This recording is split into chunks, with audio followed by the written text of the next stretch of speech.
Thank you so much for coming today. We are very, very happy that you are here, and we are very excited to be here with you for this event. Um, and so today, sorry, I'm having technical issues. Yes. It takes a village to raise a child. We were inspired by that to talk about third culture kids and parachute kids.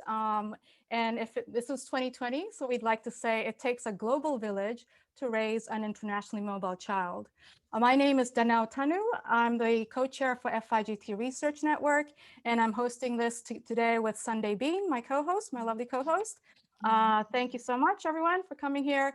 And so today we want to learn about, how to support children who are growing up. As they grow up, they're moving overseas or to other countries and so on and so forth. They go through transitions. So we want to learn how to support children who experience mobility while they're growing up, right? And today, I think in the audience, among everyone who's here, we have adult third culture kids, adult parachute kids, as well as educators, counselors, researchers, and so on. And I think we're all here because we share the same heart about wanting to support these children. And yes, to support these children. And so today what we want to do is that we can't do it just as counselors, we can't do it just as international school educators, but we need to all come together to create a support network. And so this is why today we've invited, usually we do an FIGT Research Network webinar, but today we invited the FIGT Counseling and Coaching affiliate to join us, to do it together, to bring together all these people in the same room. And for those who don't know, FIGT, or Families in Global Transition, is a conference that was co-founded by Ruth Van Raken about 20 plus years ago. She is the author of the Third Culture Kid book called Third Culture Kids Growing Up Among Worlds. And if you haven't read that, I would recommend that you read that. So when she started, this Families in Global Transition started in her kitchen, at her kitchen table, actually. And the original intent was to bring together different sectors because they started noticing that, kids were moving around as missionary kids, as diplomat kids, as, children of military personnel, and so on and so forth, but nobody was talking to each other. So they wanted to bring them together and created Families in Global Transition. But now it's 2020 and things are, this population is even more diverse. Children who grow up moving around is even more diverse than it was 20, 30 years ago. And so we want to bring this conversation and move it forward again.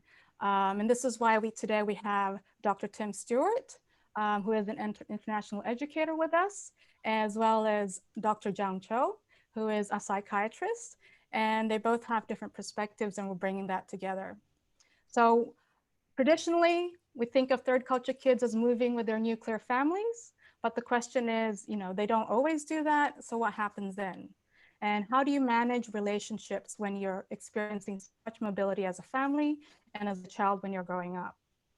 So we wanted to create that space today. And I want to, before we start, invite Dawn Bryan, the president of Families in Global Transition, to welcome you all and share a few words. Dawn? Thank you, Danau. On behalf of FIGT, I want to welcome all of you who are attending via Zoom or are joining us via live stream. Thank you and also for coming and being with us today. And I also want to say a warm thank you to the Counseling and Coaching Affiliate and the FIGT Research Network for organizing this amazing event, along with thanking today's speakers and Sundae and Danau as our hosts. So thank you all. We have a number of webinars like this and other online events that are happening, but I want to highlight one in particular and invite you all to join us for that event. And that is our annual conference that will be happening in March from March 12th through 14th. And the topic and the theme of that conference is Embracing and Bridging Differences, which continues to be a very important topic for our world, but especially those who are moving across cultures or working across cultures on a regular basis. We will have a number of things happening at that event. We'll have pre-recorded content, live content in multiple time zones, small and large group interaction, networking, and of course we'll be hearing from our presenters will be experts and professionals who will be speaking to us on a host of topics. So we would love to have you there in particular, but also want to thank you for being at this event today. And again, thanks to our speakers.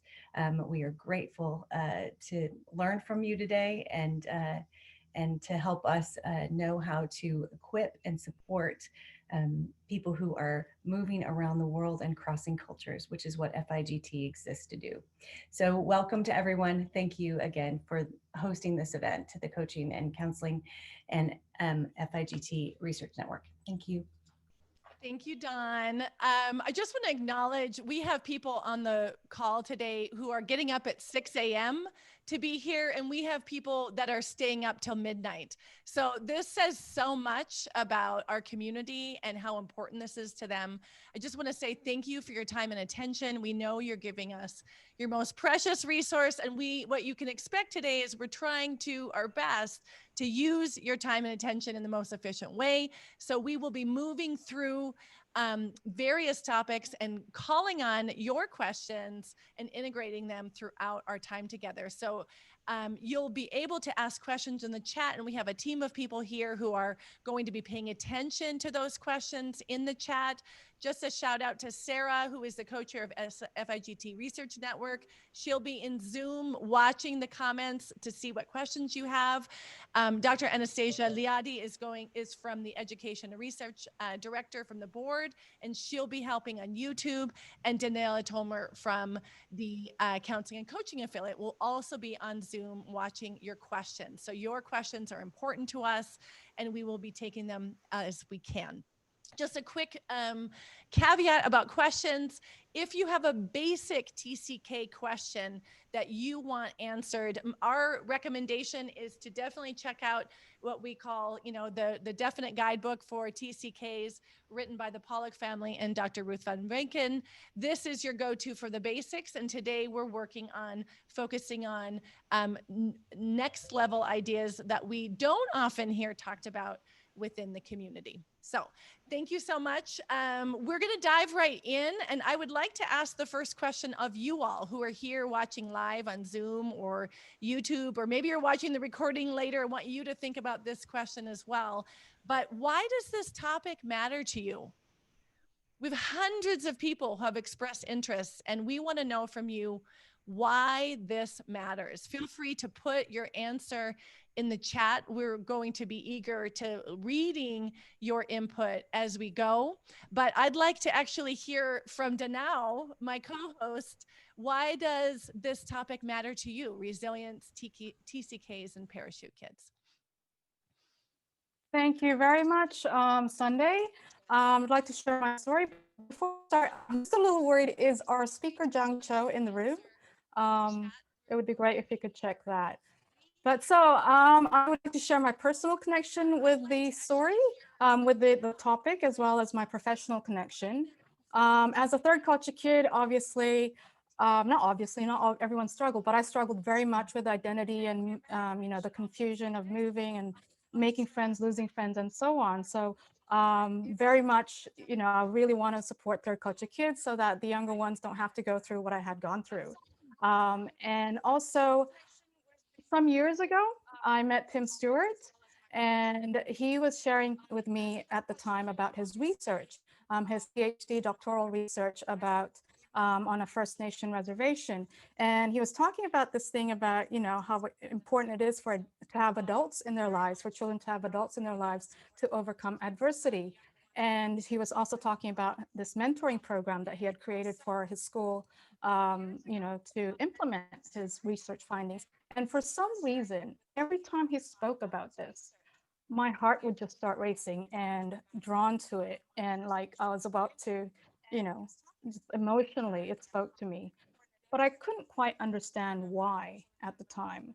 But I did understand that there's something important in this. I don't know why I'm reacting to it, and so I just kind of put that, on the shelf for a while. And then more recently, and this is years after that, I was going through some issues and I was doing some teamwork, almost got into an argument with somebody over chat, as you do.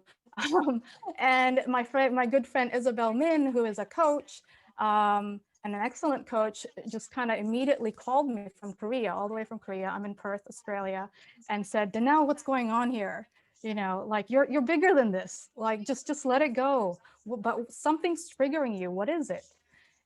And it was. But as I was trying to articulate, going around a bit confused, trying to articulate what it was that was triggering me, Isabel just kind of casually said, you know what? I think you didn't have enough adults in your life. And I thought, not enough adults in my life. What in the world does that even mean?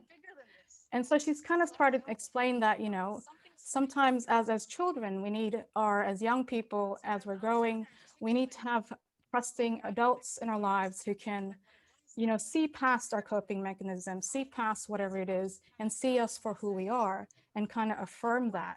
And as she said that, I just kind of broke down and cried. And I thought, and that's when I remembered what Tim was talking about years ago. And so I thought, well, I think we need to invite him and we need to talk about this, because obviously this is important, especially for, when you're growing up mobile and you just have the nuclear family, what does this mean for them? And as a researcher, so that's my personal connection to the topic. As a researcher, I want to bring more diversity into the conversation. We want to bring this topic about third culture kids out of this box of, that it only happens with nuclear families moving around. And if we look at the author of the Third Culture Kid book, Ruth Van Raken, her story is also very much related to parachute kids, because at 6 years old, she was sent away to boarding school. And her first book, Letters Never Sent, was actually about her experience at a boarding school in Nigeria. She's an American missionary. She's an American who grew up in Nigeria as a missionary kid until she was 13, right? And then when she was 13, she repatriated to the US with her family. But at 14, her parents went back to Nigeria, and she was left in the US with her older sister to go to high school. And so this story is actually a part of the third culture kid story of families being separated and so on. And we wanted to explore this a bit more.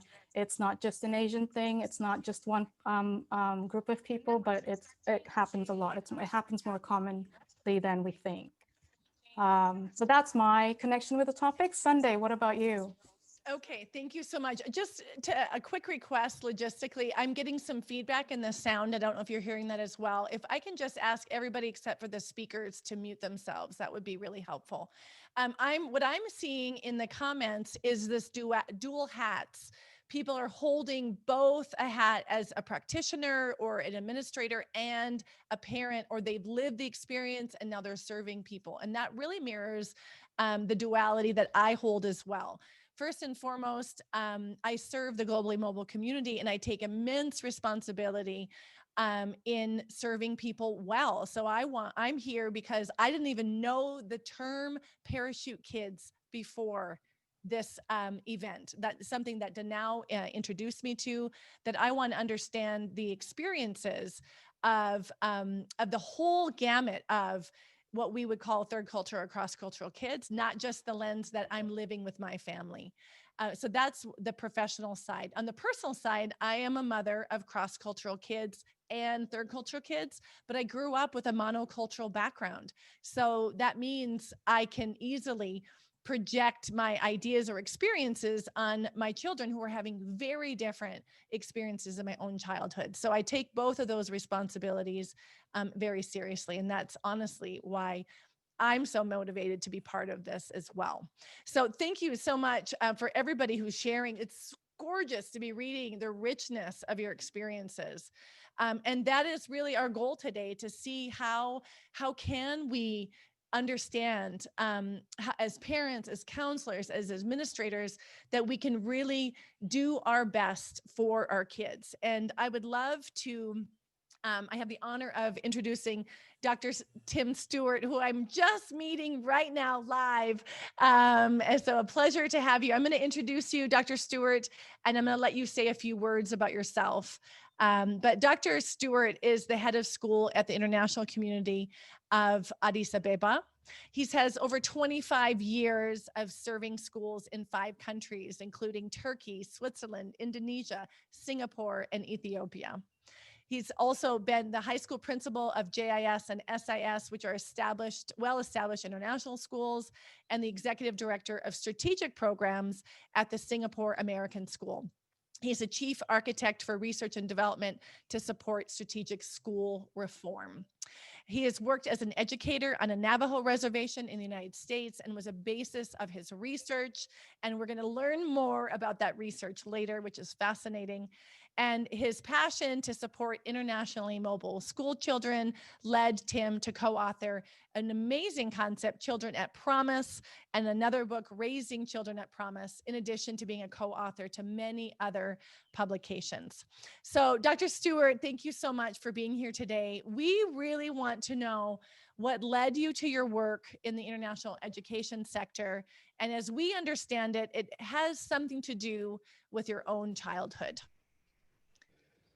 Wow, yes. Thank you, Sundae. And it is so good to be here and joining you from Addis. Danau, it's great to see you again. Thanks for your kind words as well. So many familiar faces, old friends. I see Claire Jensen here. I mean, that's like a flash from the past.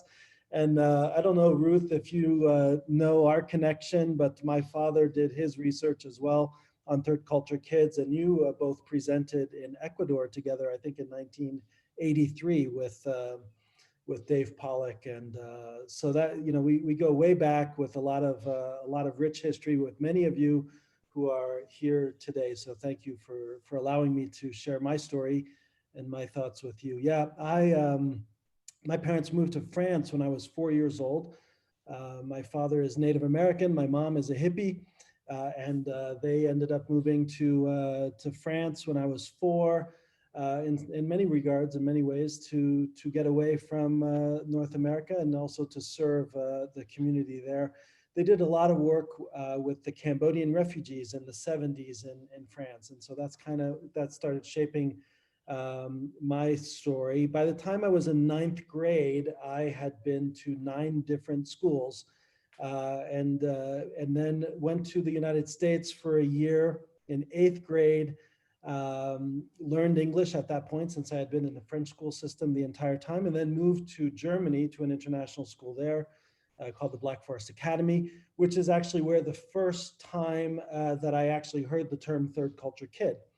Dave Pollock came to our school and did an assembly. I was a 9th grade student, and for the first time, I recognized that actually I was not alone as this American kid who barely spoke English, who was learning English as an EAL student, and trying to figure out who I was in this world. And to hear the term third culture kid, to actually make sense of my displacement and my crisis of identity, if you will, from a third culture perspective.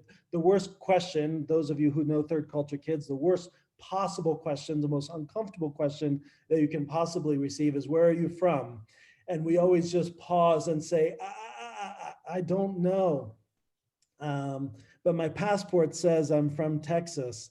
And if that makes any sense. So yes, I became quite passionate about this concept of third culture kid, which led me to really dive into education. But because I was passionate about international education, international students, moved into international education quite quickly and has dedicated my career to international kids and international education. So it's an honor to be here with you all and look forward to this conversation.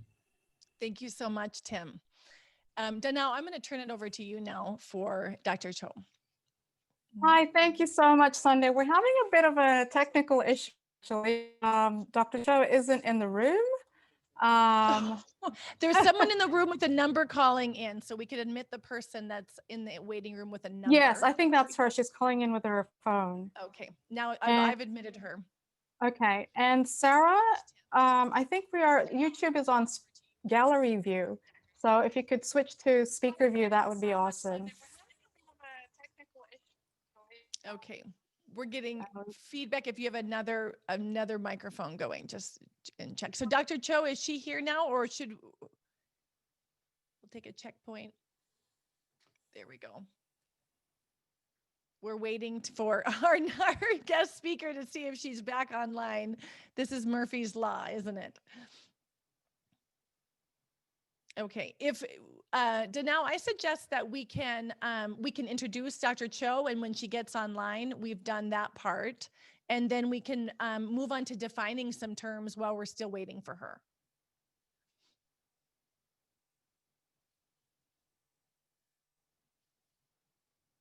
Okay. You're on mute, Danau. There we go. Okay, thank you very much. She's called in and she's asking to be let in. So she's just emailed me. Okay. Yeah, so hopefully she'll get in. So Dr. Zhang Cho, so she is a board certified child, adolescent, and adult psychiatrist with expertise in both psychopharmacology as well as psychotherapy. And she has a private practice at the moment for telepsychiatry, so you can remotely ask for counseling. It's called Cultivate Psychiatry. That should be in the chat box at the moment if you're interested. And she's also the director.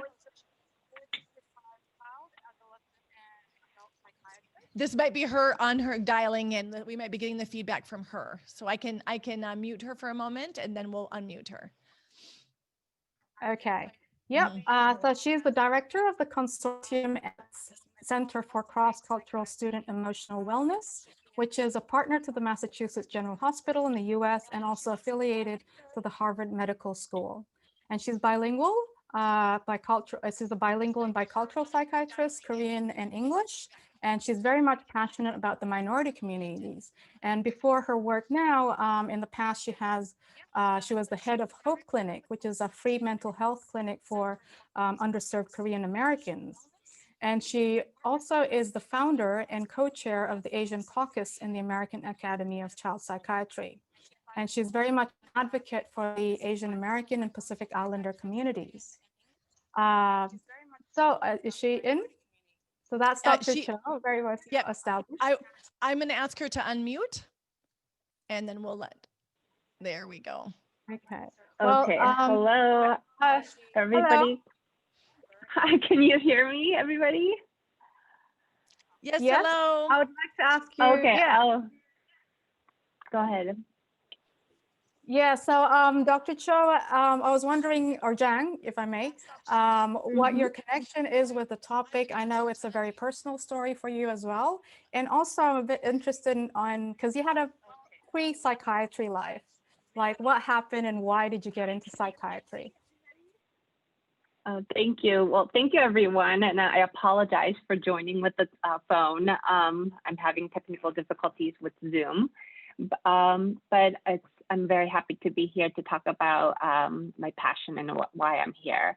So I'm a psychiatrist by profession. I treat children and adults. And like Dana said, the reason I got into psychiatry is very interesting. So I actually was born and raised in Korea, and I was dropped off. And I say I dropped off because I'm going to talk about the reason that I say that, but to a boarding school in America when I was 14 for high school. From then on, I went to medical college and the medical school thinking that I was going to be a surgeon. And indeed, I finished 2.5 years of surgery residency. After that, I actually took a break because my physical health wasn't doing very well. I was actually losing a lot of weight. It's a very difficult life as a surgical resident. So I ended up going back to Korea to my parents after almost 14 years away from them. And I had no interest in psychiatry as a medical student. But while I was taking my break, I ended up working with kids, teens that were kind of like me, who train kids who were going to school in America. And I was teaching them SATs and other subjects because tutoring really pays well. But in that process, I found out that I really enjoyed working with them, and I also found that they found me very easy to talk about what was on their mind, like, you know, the struggles that they had as an international student, as a very young international student in a different country. And so that really prompted me to think about what I wanted to do with my life, and that's how I ended up going back to residency in psychiatry and training in child psychiatry.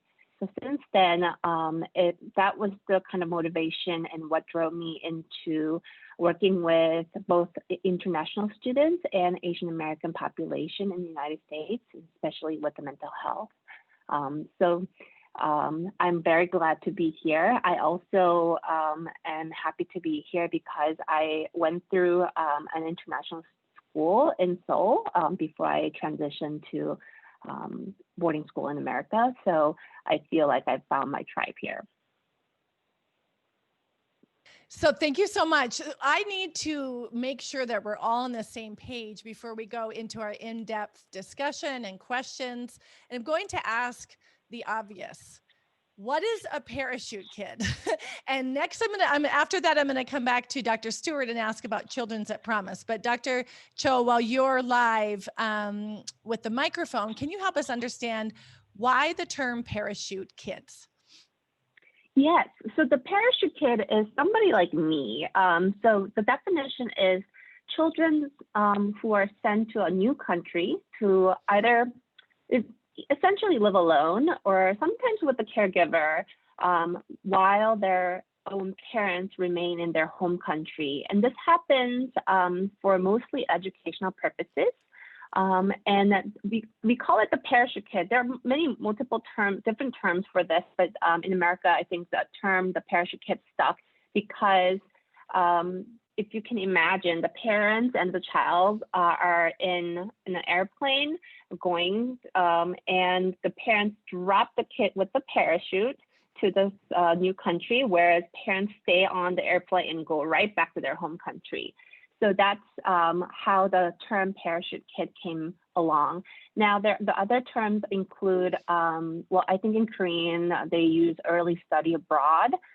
Also in Mandarin, sometimes these kids will be called little overseas students. And this is a very pertinent term now because the amount of the kids that are being sent outside of their home country have been paramount. So I think in Korea, I think it peaked around in 2006. And at the time, about 30,000 kids under 18 years old were abroad. And currently about 50,000 kids from China under 18 is estimated to be staying in America. So the term parachute kid got very much more popular in the recent years, especially with New York Times running a big article called Parachute Generation in 2017. I would be really curious to hear in the chat, for how many of you is this a brand new term that you hadn't heard before this event came up to play? So if you put new in the chat, and let us just see. Thankfully, I'm not alone. I see a few other people where this was new. And think about that compared to the immensity, the amount of children that this experience reflects. And we are practitioners, right? We are parents of kids, we are administrators, and look at how many people this was brand new for. So it's definitely something worth talking about. Thank you, Dr. Cho. Dr. Stewart, I would love for you to share briefly with us about what is behind this idea of children at promise. Yeah, thanks, Sundae. Well, obviously it's a play on words. I think that's the first thing. We have come to embrace terms like children at risk as educators. And really the start of this was I was working as a educator, a professor on the Lummi Reservation in Washington State. and I was doing some college advising. So I was working with Native American kids who were thinking about post-secondary education or post-secondary experiences. And they said, you know, Tim, you shouldn't really pay too much attention to us. You shouldn't actually put a lot of effort into us because we're actually at risk. And it was the first time, and I had used the term at risk for my entire career, but it was the first time that I had actually heard a kid talking about themselves as at risk. And really when you unpack that, it's about saying, I'm at risk of failure, I'm at risk of not making it, I'm at risk of, et cetera. And that just absolutely broke my heart. The fact that now kids were actually labeling themselves as at risk. And I decided that was kind of started my quest to figure out, you know, what actually were the factors that put a child at risk. And on the reservation, it was obviously, you know, it was alcoholism, it was poverty, it was, you know, abuse, it was, you name it, diabetes, obesity, it was all of those things that would put them at risk. And that kind of started my research, and it moved to, so what are the variables that actually contribute to a child's ability to overcome adversity? And in fact, that's where kind of that research started about the fact that adversity and actually relationship were essential for actually creating the character necessary to become contributors in our world. And that's really where the term at promise, children at promise came. So they are actually the same factors that contribute to a child's at-riskness, the adversity, the failure, the defeat, the challenges in their lives are actually the variables that actually contribute to character growth when experienced in combination with caring adult relationships. And so it actually, the term at promise connotates the fact that, or implies the fact that the risk variables that normally contribute to a child being at risk can actually be the variables that contribute to a child's success. And that's fascinating. The idea. That's so fascinating. Thank you. We're going to learn more as we dive in together during our time. I wanted to just, again, stating the obvious, we're talking about resilience, but we haven't yet defined resilience. And resilience as a coach is a particularly hot topic for me, because I have the idea that when people say resilience, they're really meaning endurance. And to endure, and endure leads to depletion, right? Like after a marathon or childbirth, you've got nothing left. And that is what we don't want for our kids, right? Resilience leads to rejuvenation so that you're able to restore what is lost or build what you need so that you can be a productive member of a community and happy and balanced. So that is from a coach perspective, the operating definition I use of resilience. I'm really curious to hear from our experts whether that is in alignment with how you see resilience or whether there's a stark difference. Go ahead, Dr. Stewart, and then Dr. Cho, if you want to chime in.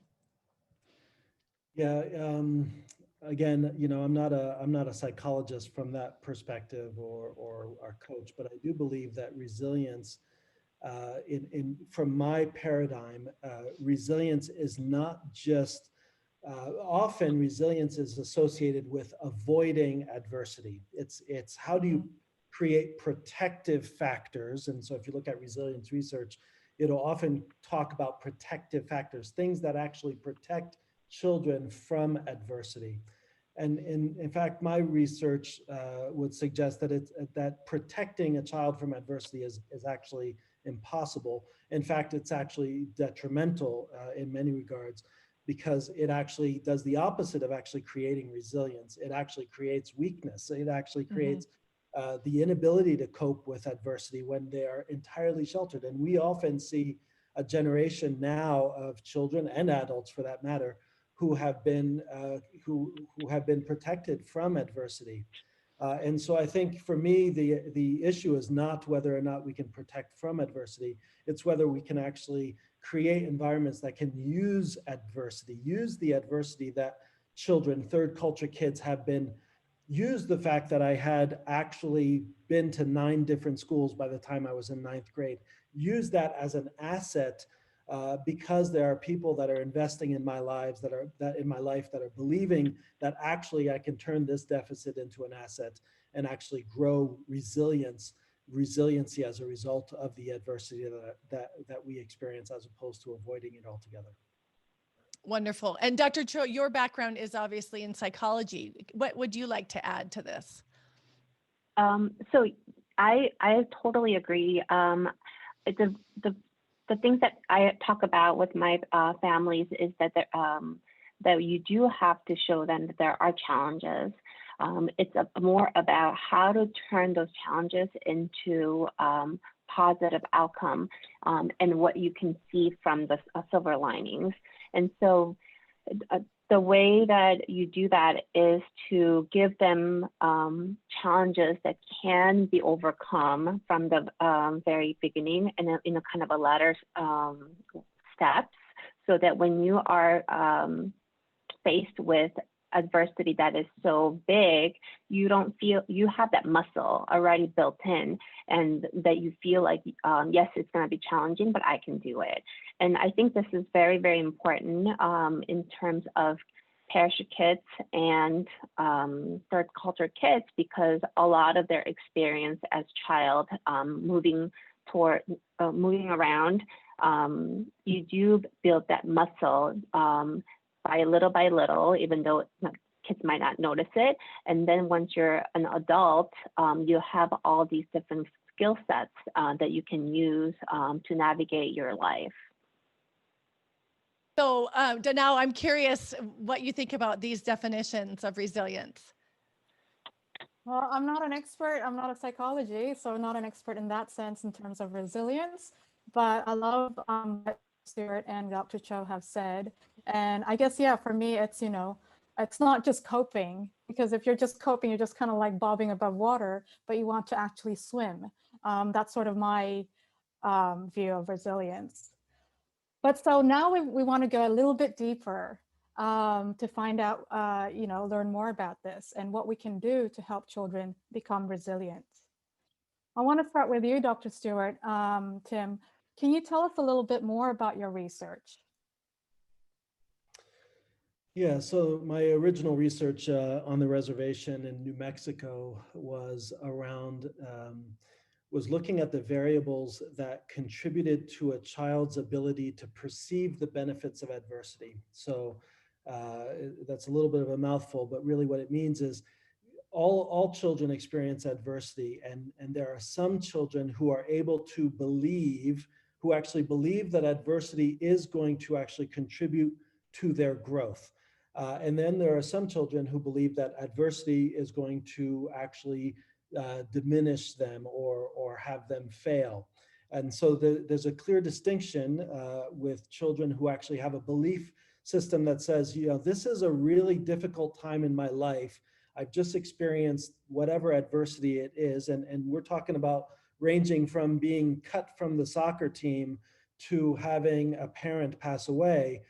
So the full gamut of adversity.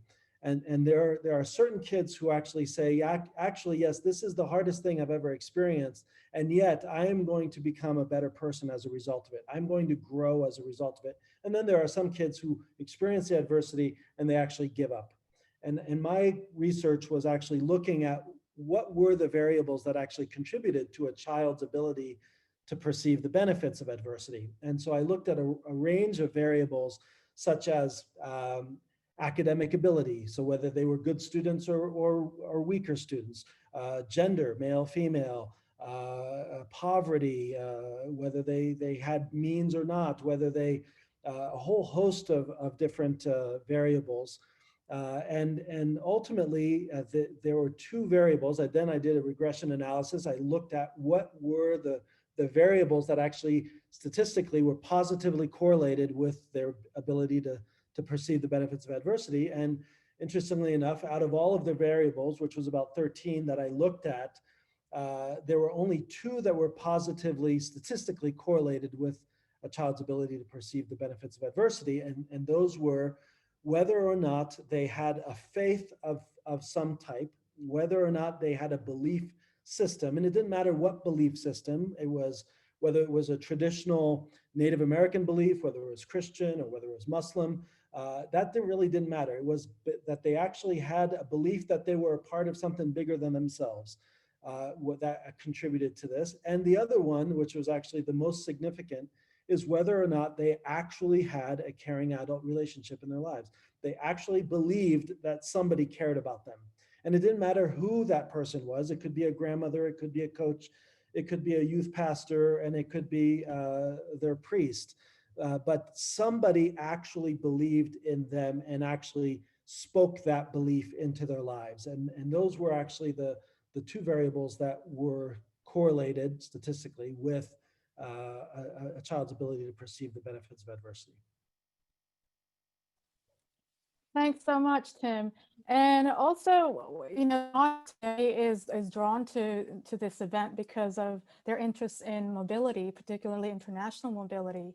But your research was on a Native American, First Nation American reservation. What is it like? What do you think is important for this audience in terms of applying it to children who, you know, grow up moving around like yourself? Yeah, that's a great question, you know, and as many of you who are global citizens and international citizens who travel around, who work with children around the world, you realize more and more that children are children, kids are kids, and all kids, regardless of their nationality, regardless of their gender, regardless of their mother tongue, all kids need to be loved. All kids need to be challenged. All kids need guidance. All kids need to dream and to have hope.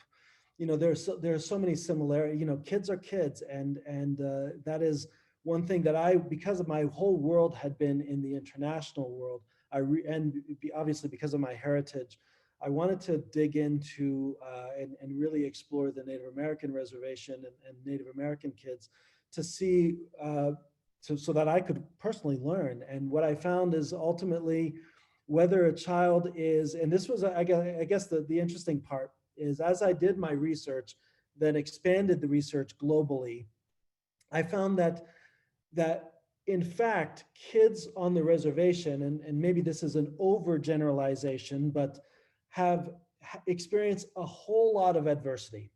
There was poverty, there was abuse, there was neglect, there was alcoholism, there were all of those things. And for them, if you talk to them about the turning points in their lives, those kids who grew up in adversity, and I suspect some of you on the call today grew up, let's say it, in adversity, that the turning point in your life, the point that made the difference, the moment that made the difference was when a person stepped into your life and actually believed in you. And I would say that was an experience that I had. You know, I grew up in somewhat, there was from a traditional perspective, adversity, moving around. We know that mobility is one of the worst possible things that you can do for a child's educational experience. But it was the people that stepped into my life who said, no, Tim, you can do this. You can actually overcome the adversity in your life. You can actually learn English. You can actually graduate from high school, et cetera, et cetera. That made the difference. The individuals, and maybe this is more characteristic of our international child, who grows up in a very supportive, loving, caring type of environment where there are resources available and great educational experiences. When you talk to them about what made the difference in your life, how did you go from being a pampered child to a contributor to society? And the stories that they will tell will often be about adversity. They will say, it's actually when I failed, the first time I got cut from the soccer team, the first time, it's when my parents passed away in that car accident that I actually realized that I was meant for something bigger than myself. And there was a world out there that I needed to contribute to. And so it was interesting that children on one end of the adversity continuum identified relationships as the turning point. Students on the other end of the the adversity continuum, identified adversity as the turning point in their lives. And I think that that is the connection between kind of the reservation and the third culture child. Thank you so much, Tim. That's very powerful. We're going to come back to see, what you have done with this to apply into the international school environment. But before we do that, I want to get to know Dr. Cho's work a little bit more. Zhang, if you can tell us a little bit more about your work with parachute kids or any children with international mobility. And I know that you are a bicultural, bilingual psychiatrist, and you are very passionate about that. So a couple of questions, what are some of the common issues that you see among the patients or the kids that you work with? And also, how does mobility affect the parent-child relationship or the child's relationship with people? Yeah, so I think Tim really beautifully summarized how mobility can be very traumatic for children. And so my work, I work a lot with obviously Asian American immigrant families in America, but I also work a lot with essentially parachute children, which were international students, mostly teens in their middle school and high school kids here. Part of my work is also, I'm a part of a consultation program called Consortium through MGH Center, and we provide consultations to private and boarding schools in and around America to the staff so that they can help the international students to be able to adjust a little bit better. Also, the staff can understand what happens with these international students and what goes on emotionally. So I have a bit of an intimate view of what happens with these kids. Tim kind of mentioned, but the kids that I work with are on a very different financial spectrum than obviously the Native American kids. But what I see is that the kind of the crux of the problems or conflicts that these kids have actually at the bottom line are similar. So number one, acculturation issues, academic issues, but also by moving alone. So I mean, mobility is difficult in general, even if you move with your family. But when you do move alone into a new world with new language, without your family, it can be very difficult. Not just because of a newness of everything, but also I call it the mental load of these kids.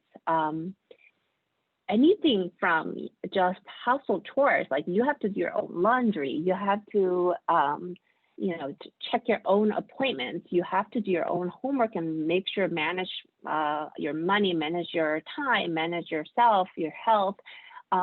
Imagine being 14, 15-year-old kids doing this on their own. So the mental load is paramount. And so kind of addressing that in my relationship with children. And then another difficulty that I see is, you mentioned, Danau, the change in family dynamics can be very difficult. When these kids move to a different country and their identity shifts, while their parents' identity stays permanent in their home country, there's gonna be a lot of gaps. Even if you stay in one country with your family or move around with your family, there's always gonna be a generational gap. There's some kind of cultural gap between generations. And those are the kind of conflicts that most usual teens have. But when you do have a separation in distance and continent, there's going to be a bigger language gap. Even cultural gap is widened in a very difficult way, and it's a new territory for parents too, because they are not moving with their children, and so they don't understand what goes on in the kids' inner life. So there's going to be a big gap. And a lot of times it is my job as a psychiatrist working with the families. And I always say that I work with families, not with children only, because when you do work with children, you're actually essentially working with the family. I try to be the medium to connect the gap so that the parents can understand the children better and the children can understand the parents a little bit better. Lastly, another common issue that happens with I'm sure with the third culture kids, but with parachute kids is the identity issue. So even because these kids move in their formative years, their identity will shift essentially, and basically you're having one foot in one culture and the other in the other foot in the other culture, and how do you mix them in a way that makes sense to each individual? That's very difficult. I always talk about how identity can be fluid.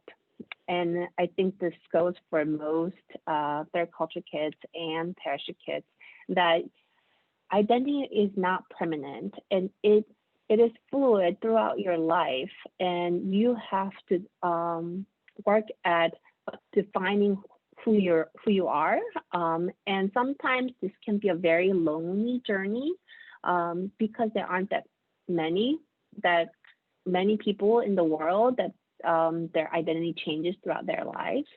And finding their tribe of people will be very, very important. One of the quotes that I read recently really made me think about this as well. So this quote is from Sharon Choi. She is known to the public as a translator for director Bong, who was the director of the movie Parasite. And I found out that because she wrote an article in one of the magazines about herself, and she moved back and forth between America and Korea. And how she defined herself was too Korean to be American, too American to be Korean, and not even Korean American. And this quote really resonated with me because I think a lot of the kids that I treat, and myself included, we really don't have a word for us, how to describe us, because we don't necessarily fit into the square boxes that world has made us. And this can be a long-term difficulty that kids can have, especially in their teenage years and also young adulthood, when you don't feel like you don't belong anywhere. How does that affect you? So these are the common issues. Yeah. That very much sounds like, spot on third culture kid to me. Korean enough, not American enough, not even Korean American. Thank you so much, Zhang, for sharing that. And I'm, this language, the gap between parents and the child, that's something where I'm very passionate about. I've been running this forum with some of my colleagues called TCKs of Asia. And most recently, we did a forum about language and intimacy. The hidden loss of language and language and intimacy, where sometimes children grow up not speaking their parents' language, or they speak it but not very well. And then there's these that it affects the parent-child relationship very much so. So thank you so much, Zhang. And I'm seeing a lot of comments in the chat box. One of them, I think Ruth had talked about how, with Tim's talk about Native American kids, in a way they are a domestic third culture kids. They move around from one culture to another as they go to school, for instance. So, there's a lot of overlap between these different experiences. Is there anything, Sarah or Daniela, that in the chat room that is relevant to our topic at the moment that kind of stood out for you? So there are many, many things mentioning here, and basically many variations of the same things that we are talking about. And in some ways, even within the chat, we can see that we don't really fit the exact boxes that are mentioned here. But I just want to say that we will keep all this information and try to summarize, the big ideas and the information, and we'll share it afterwards with everybody. I'd also like to just take a minute to invite Anastasia. Is there anything on in the YouTube chat room that stood out for you? Thank you, Danau. Excitingly, we have audience from all over the world, from Panama, Canada, UAE, India, Taipei, England. Thank you so much for being with us. One message very clearly is that they are very excited of all the insight, how to help these parachute kids from consistent trusting relationships to the asset building and so on. And I think what they really want to hear is there any tips to have a happy family for the parachute kids? Thank you. All right, Danau, I think that's my cue. That's exactly what we wanted to focus on next. What are the strategies? We're looking for direction. What do we do with this information? And, you know, as I was listening to you, I was really navigating between the parent brain and the coach of global families brain of what now do I do with this and how do I apply it? And so I'd love to hear from each of you briefly around the respective communities that are here today. For example, we've got parents, we've got counselors, we've got educators, other practitioners, other administrators, and all of us have this ability to be that adult directly or indirectly in a child's life. So I would be curious, Dr. Cho, what would you have to say very specifically as parents or counselors? What should we know or what can we do to apply this know-how from today? It's a big question. So I think it's you know, for a parent, I'm going to talk about parents first. So as a parent, I think one of the things that we really have to think about, and I'm also a parent myself. She's very little at 4 years old, but you know, I consider myself 4-year-old parent. But I think one of the things that I really emphasize with parents that I work with is that we have to be humble.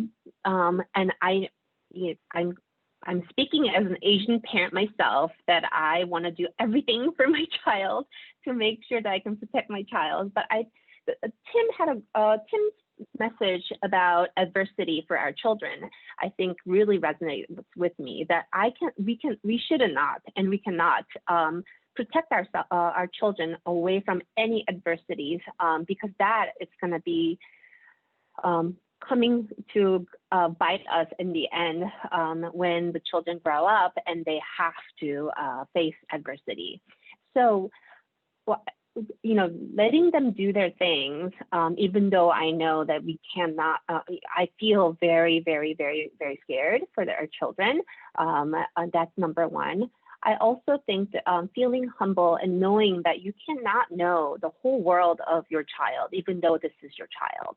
I think this is very important for TCKs and parachute children parents, because the experience that these kids feel when they're moving, even if you are moving with them, is different, because their developmental age is different than you. So the way they feel about moving, the way they feel about meeting new kids, new students, new teachers, it's going to be a very different experience, even though it's the same event that you're going to have with the child. So the biggest focus when I work with children and the family is to look at the bigger goal. What is your goal for your child? I already know that you love your children. I know that it's very strong and this is where you're coming from. But let's not focus on little bits, but we can focus on bigger goal. And when I talk about what your goal is with parents, at the end, everyone says the same thing. I want my child to be happy, healthy, productive part of our society when they grow up. So I think starting from there and what that happy, healthy, productive part of the society really looks in your imagination, I think that's where you're going to have to start. and looking at how you're going to raise your child so that she can be or he can be happy, healthy, productive part of the society. I also emphasize that for children that are moving, parents should really actively help them find their own tribes. Especially for little ones, I think when the kids are teens, they're going to find their own tribe, online, offline. But when the kids are elementary schools or even younger, I know moving to a new environment is very scary for adults, and it's very difficult to reach out to other people. But you have to be proactive so that your children can have more network. And I think and finding people that are like them, that's the number one thing that I would emphasize. That's wonderful. We've spoken about what we can do as parents to support our kids, and that also, I'm assuming, translate as counselors or supporters of global families, how you can work with the adults. But I'm curious about the actual children, the ones who are experiencing it. How do you support kids in building the relationship with their parents when they're feeling those gaps, or when they're feeling that they need to do more to build the relationship?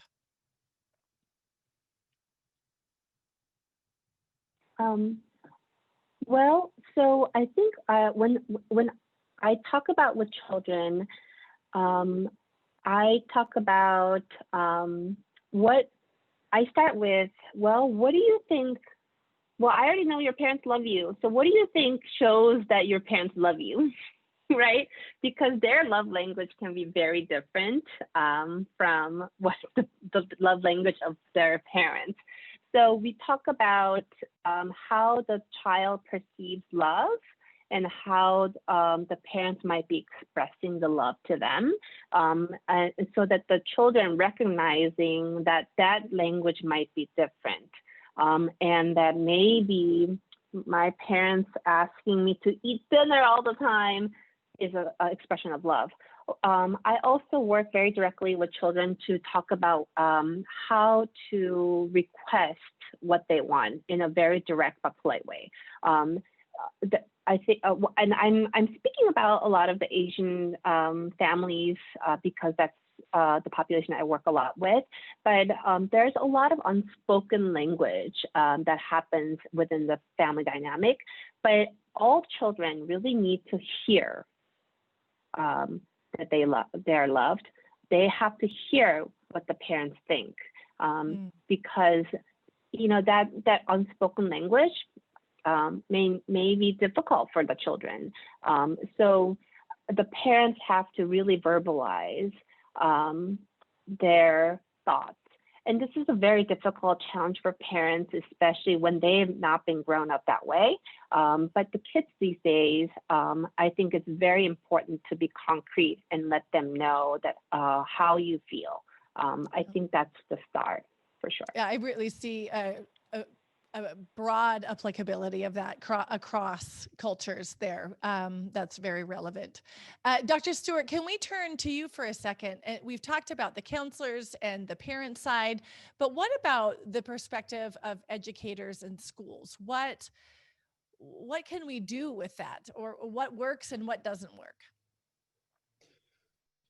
Well, on a side note, I think, I'm a parent of adult children now, adult third culture kids. I have a son who's 26 and twins that are 24, and they are a drain on society at this point. So I don't think I have anything to share.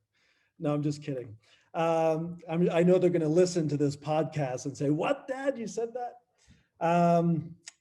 Yeah, I think for me, the most important thing as a school is that we have to have an ethos that actually believes that the investment that we are making in kids and that can actually, so as adults, as educators, the investment that we as educators are making in kids will actually make the difference between a child being successful and a child not being successful. These children who transition from school to school to school, these children who are these parachute kids, who are these, what people would consider at-risk children, that we actually can make a difference. And the difference is stepping into their lives as opposed to retreating. And I think the first thing that schools can do is to create policies that actually allow people and the school to step in to the adversity of a child as opposed to pushing a child away or stepping back.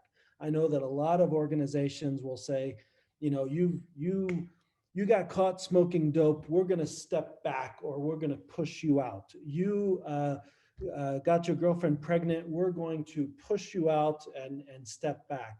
And that's exactly the opposite of what schools should be doing. And is actually saying, no, this is the moment, this moment of failure, this moment of challenge, this moment when you've hit rock bottom. That's the moment when we're actually stepping in. And we've got to analyze our policies. We've got to analyze our demeanor. We've got to analyze the people that we hire who are willing to step in and actually roll up their sleeves and engage in relationships with students. To me, that is the number one thing that we can do. Secondly, I think the important thing is to see children. We've got to pause long enough and see them and hear them. And I think that that is something that schools often don't do. We have our own agenda, and it's to educate, it's to get them through the MYP, the PYP, the DP, and we've got an agenda for their lives, and we don't pause long enough to actually listen and to see these kids for who they are, what they're going through, to listen to their stories, and to actually, pause long enough to see them and hear them. And I think that as schools, many schools are failing in this area, and particularly when it comes to transition, students who are transitioning, and students who are global nomads. So I think those are important things for educators to consider. Wow, that's really hitting me. Step in when others want to step back. That's powerful. Danau, do you want to say more about this? Yeah, thank you so much to all of you. Just wanted to add with, what Tim said about stepping in when a kid does something that is not approved, etc. From my research of third culture kids in international schools, I found that, some of them who I interviewed, when they were younger and they come from a non-English speaking family and they go to this international school, which is all in English. And they say, in primary school, like, I couldn't express myself. I wanted to play with this kid, but he wasn't understanding me. And I got so frustrated that I punched him. And, I had two boys say that. And also a girl who said, she was trying to buy food at the cafeteria. She was 6, first time in international school, kindergarten, didn't know how to use the chit system, the system where you don't pay by money, but you use these little chits. And so she was trying to ask this teacher for, instruction, and teacher couldn't understand her. So just started lecturing her, and she couldn't understand anything. And she said the 2 words that she could think of that was suitable for that situation, which was shut up. Like, she just yelled out, shut up, and got into trouble. Right. So yeah, I thank you so much, Tim, for saying that, for, that we need to step in when kids misbehave and so on. And then another thing is, I noticed in the chat room, somebody was saying, what about this gaslighting concept where, you're moving around and the parents always say, look on the positive side, you'll make new friends in the new place, even though you're losing some now. And I've heard of this a lot, but it's the first time I've heard it referred to as gaslighting. Which is a very interesting one, and I think something that we can learn from. And also another one is choice. I hear a lot about how in third culture kid literature, how choice, making the children feel like they have a say in moving, is important. And I've seen that also in the parachute kids literature about choice. And so I just wanted to throw that out there. And involving children in the decision making. Back to you, Sundae. I think it goes to this idea of what are the things that we're just not talking about, right? That we need to talk about more, and teaching, for example, educators to read a situation not through their own lens, but through the potential of maybe that child is completely maxed out. Oh, how else could I approach that? Which is a huge competency, right? It's a huge intercultural competency. I know I'm in a binational marriage. It takes me a while to take a deep breath and step back and say, what's going on here, right? Like, this is a huge competency we're asking of our educators, of ourselves. So I think that's something that's important to acknowledge. Danau, your research has revealed many things like that. And one of the things that you've done to contribute to that conversation is around the racial dynamics that are going on globally inside of our international schools. And that's part of the reason why we wanted to bring that to the discussion, right? Do you want to go to the next layer of when we're talking about how can we diversify this conversation? Yes, thank you so much. I actually forgot to mention that I'm a researcher, I think, because of the tech problems we're facing. But I'm an anthropologist and I do research on third culture kids as well in the international school setting. And I'm very big anthropologist. We are always very big on structures, the macro structures, like what is it that make people behave the way they do? What is it that, we think of ourselves as making choices, as having free will, but actually a lot of it is our culture and our biases sort of move us towards certain choices. So that's what I'm looking at. And, we want to go into the question and answer session, but there was a question that somebody submitted before as they were registering, saying, what can parents of young Black families do to support and affirm their children's identities, right? And I just wanted to give some context to that question. I think it's an important question. I think they are asking this because in the international school system, there are very few Black expats, and there are very few Black children in international schools. And even in Africa, when you do have a lot of children who are, Black, but the teachers often, the ones in authority at the schools, are not, even though it's Africa, a lot of them are not Black, majority are not Black. And so that's sort of the context, I think, that this person is asking this question. But I'd like to throw this back to the experts. What can parents of young Black families do to support and affirm their children's identities, or any parent, but like especially if there's not enough community to support that child who looks like them, and so on and so forth. Maybe with Tim, we could start with Tim. I'm way out of my depth here. I'm not a Black parent.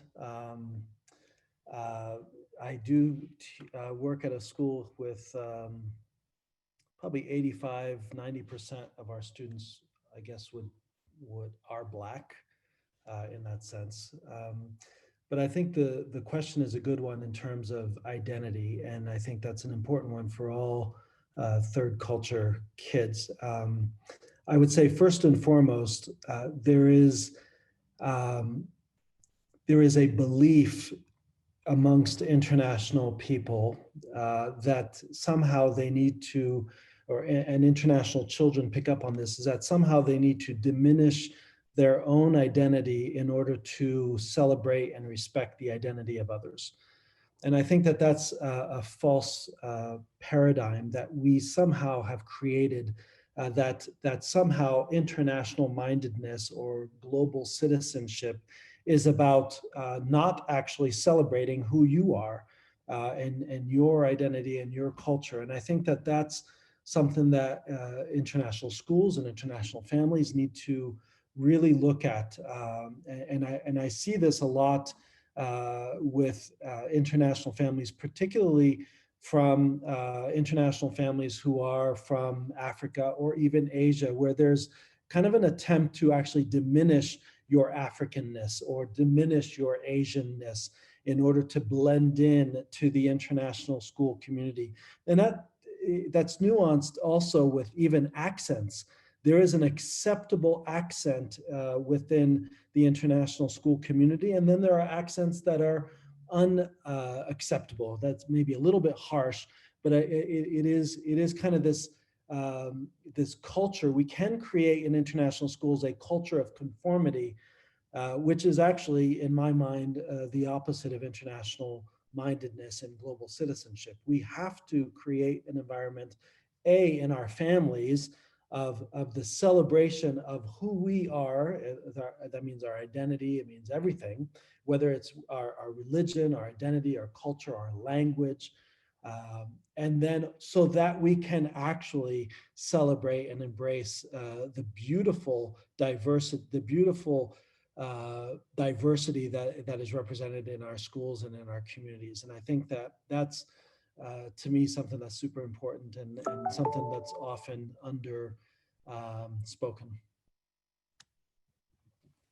Thanks so much, Tim. I was wondering if Dr. Cho, if you have any thoughts, and I'll pass it back to Sundae about what parents can do. So I think I resonate with Tim. I want to add two things. One, tips for parents, and then maybe about school. So in terms of little children, what parents can do, I think it's in the same line as what Tim was saying. What kids see is what they learn. So having the peers and community is very important, especially for little children, but also modeling by parents is going to be the most important thing. So no matter where you are, right? If your parents embrace their own identity and be proud of it and show them and model them, that's going to be the key to the little ones like preschoolers and kindergartners and elementary school kids. That would be the most important piece that the parents can impart to their children. And also having the conversation about the race, about what is happening in the world and what is happening in your own community. Having that conversation very early on is going to be very important. I think this kind of ties into what is happening, obviously, in America with COVID and racism. And these are the conversations that I would have even with 3-year-olds and 4-year-olds at their level, so that we start doing this education very early on. And I think this goes on with the saying that we talked about earlier about adversities. A lot of parents will tell me, well, I don't want my 3-year-old, 4-year-old to talk about racism because I want to protect them. But the key is that you have to show them that there are things that are dark in the world, and this is how mom or dad navigate this, and I want you to know that this is something difficult, but we're facing the challenge and we're gonna get through them. So I think as a parent, I think that's going to be the most important thing. In terms of schools, I went through an international school system, almost 25, 30 years ago. And in my school, if we were caught speaking language other than English, we were given after school detention. And that's how they, at the time, wanted diversity to happen. I don't necessarily think that was the best idea, and I think I'm hoping that the schools nowadays have a better method to promote diversity and inclusion and equity. But I think as a parent of minority children in the school, you have to be active, you have to be proactive, and say and suggest things to make your life, children's lives a little bit easier. And so volunteering and also letting the school know that this is something that you want to promote, and that there's got to be some programs to help the kids as well. Thank you so much, Dr. Cho. I'm left feeling like we've covered an incredible amount of territory, and we're just getting started. I'm just looking at the time. We've got under 10 minutes left. I wanted to see from Anastasia, who is monitoring the YouTube live channel, is there anything that you wanted to share with us before we wrap up? Thank you, Sundae. Yes, for sure. There is a conversation in the YouTube channel questioning that, well, we all paying attention to the international school. How about the domestic school? Because there are some parachute kids that actually landed in domestic school. And how can we, as a FIGT community or even larger, can help the educators actually to learn about the parachute kids and how to support them? Thank you. Wow, that is a really important question. Danau, I don't know if you want us to take that home with us and think about what we can do, or if you want us to use a few minutes to address that now. Well, actually, that's a really question, and I guess this is why we're doing this, why FIGT is doing webinars like this, to kind of expand the third culture kid model a bit more, to include populations, to studies of populations other than just the expat kids, so that we can learn from each other. And we're hoping that, by us learning from parachute kids and, immigrant kids, that, our conversation will then go into those communities as well. But it's a great question. I think we don't have an answer for that, but we are trying. This is part of our effort to do that. And I think we only have 5 minutes left, so. Absolutely. So I really had this pit in my stomach that we're going to have to wind down from such an amazing, powerful conversation. And I'm also just hit emotionally because I see so many familiar faces here, and it reminds me of truly how connected we are globally. And for those that are fresh faces, to me, I hope that we can all connect in some way through continuing this conversation. I am, as a parent, as a coach, I feel a renewed sense of wanting to pay closer attention to how am I navigating adversity with my own children? Am I preventing too much? Am I creating too safe of a space for them? I'm asking myself as a coach, how am I supporting parents who have third culture kids and their resilience? Am I transferring that cushioning onto my own clients, right? And I'm wondering, as someone who engages with the global mobility, how can I get the word out further around parachute kids so that this is validating? I know there are people on this call today who now know that they were a parachute kid and they didn't even know that before they hopped on the call, and are confronting that new identity. So it's a huge scope. And I that's what I'm seeing. But the one person I really want to know what's going through your mind is from Dr. Ruth Van Rankin. I want to hear from you, Ruth. You kind of started all this. So tell us, what are you taking away from today's session? Well, I'm reacting on a personal level, which is, I never thought of myself as a parachute kid. I've worked with parachute kids from other countries who've come here, but I never thought about it as my own experience in boarding school or when my parents went over there. So my feeling at the end is still, what about the kid? I really liked the idea of seeing the child. And I think that a lot of times kids who are in boarding schools, kids who are alone like that, often wind up being the shy kid, and people don't really notice them. They don't really see them.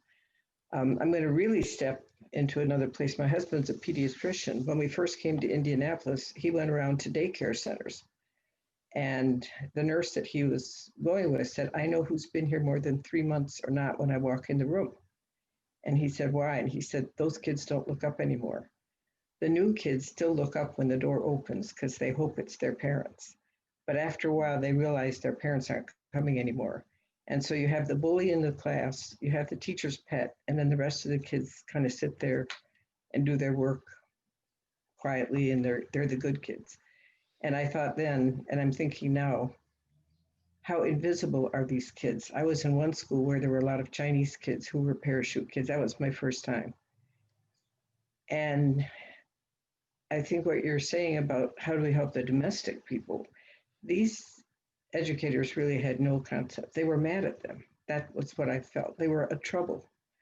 They had messed up their school because they had this cultural dissonance.